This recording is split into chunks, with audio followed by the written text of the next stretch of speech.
All right, welcome back. Today's gonna be a good one. I am e-bikepacking up to the McGraw Lookout in the Wallowa Forest, so should be pretty good. It's an abandoned lookout, but we're gonna get some video footage of it anyways. It's right on the edge of the wilderness, so I can fly the drone without getting into the wilderness area, and we'll find a place to camp out and spend the night up there. So stick around and we'll get right into it. All right, so a couple quick check-ins. The bike is a Canyon Strive-On Underdog, and I've got about a 750 watt-hour battery in there, and I've got a secondary battery that's about 625 watt-hours, and that's what I'm using. Okay, a couple of updates to the rig since the last video. I did add a little bit wider rear tire with a 2.125 sizing, so I could get a little bit more air volume in there and run it a little bit more cushiony, just so it bounces off the rocks a little bit less. Got the antenna pipe that holds the antenna inside it for the radio stuff. Picked up some panniers from my local Army Navy surplus store. So I've got bear spray kind of permanently mounted here. Added a backup tire in case I shred one while I'm riding around. Got the radio rig over here and also some water, but holds my microphone and my UHF radio. And then I've got all my tools in this one. Obviously the cargo bin gets filled later, but I do like this system. Everything attaches here using MOLLE into the wire gating of the rig, but this one I'm using to store all my water, so I got extra water bags and filter in there should I need it.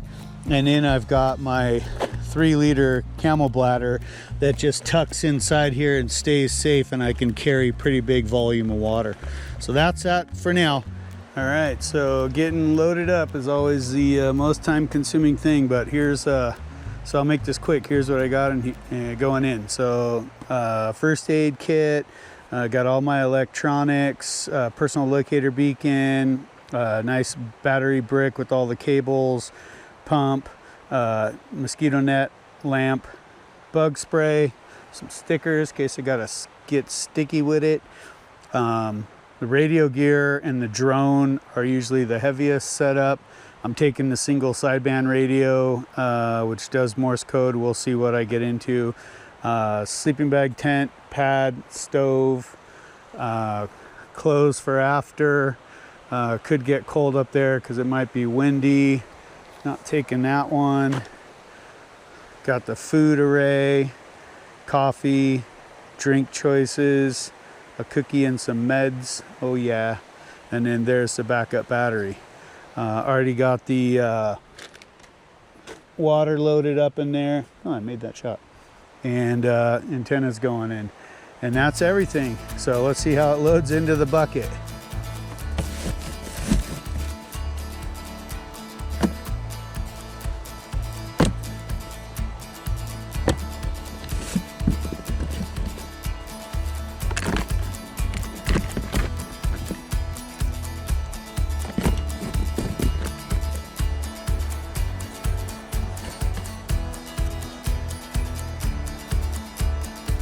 Okay, there she is, all kitted out, ready to go.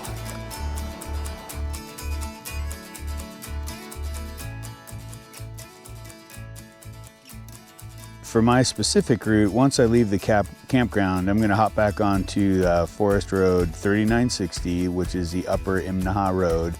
And I'm gonna take that to the Wallowa Mountain Loop, which is Forest Road 39. That's pavement the whole way, so I'll just climb all the way up to Hell's Canyon Overlook. And then once I get on the overlook, it turns to a pretty well-maintained gravel road, even though they say it's not. You could get here by vehicle.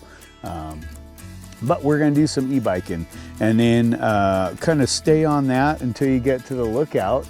And then when I'm done with lookout stuff on my way back down, I'm going to go down to 3965, which is just kind of cuts off to the right or the west in the middle of the return trip, and now take me back to the campground and we will be done.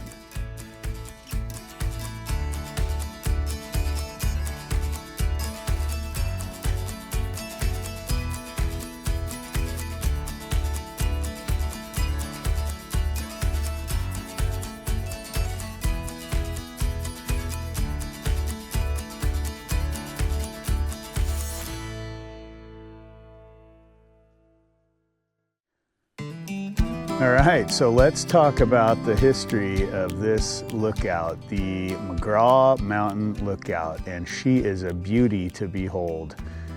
Sitting on about 82 feet of timber framing, she is soaring in the sky here with an R6 flat top cab resting at the top and looking out over the Wallowa Whitman forests, across the expanse of the Hells Canyon River Gorge, and right into Idaho and the Seven Devils mountain range. So quite a vantage point for detecting smokes for sure.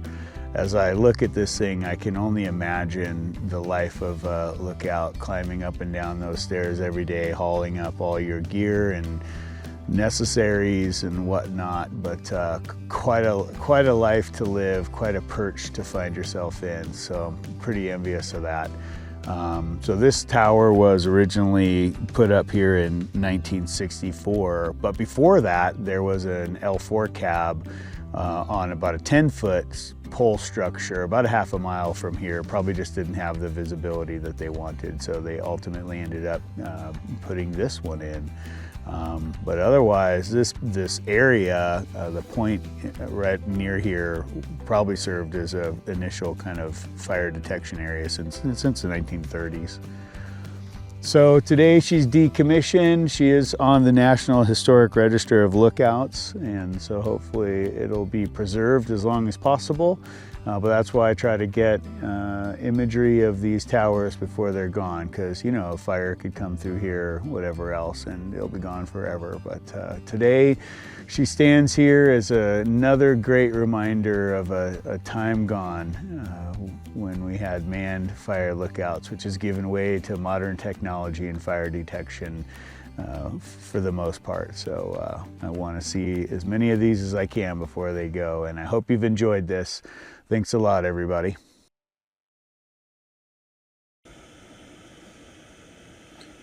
Meal review. Well, yep, beef stroke tonight, and I'm tired. Put in a big day, so I'm gonna get this eaten, and we're gonna get some sunrise shots of the lookout, and then we're gonna beat it out of here and head out to McCall.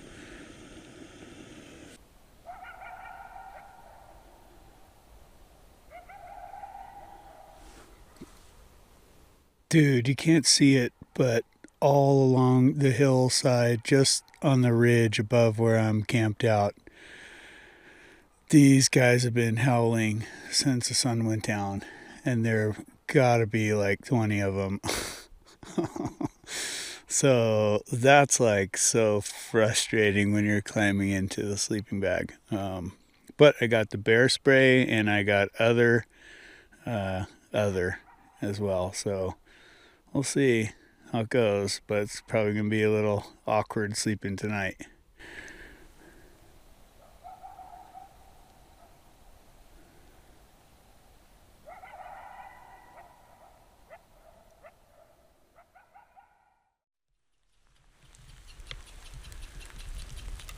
I just got to pause and tell you, if you've never been in the forest right after a rain, it's just unbelievable. The smells, the sounds, there's birds just chirping everywhere. You can smell the dirt, you can smell the trees and the plants. I can smell the lumber of this old fire lookout. Man, if this were a cologne, I'd just buy all of it and be in it all day. It's really something else. All right, well, I survived the canids of the mountains, so and some rain came in this morning, so I'm gonna get things packed up and get out of here once I have some breakfast and get back on the road. So hope you enjoyed McGraw Mountain Lookout, and hope to see you on the next one. Thanks a lot, everybody. Catch you later.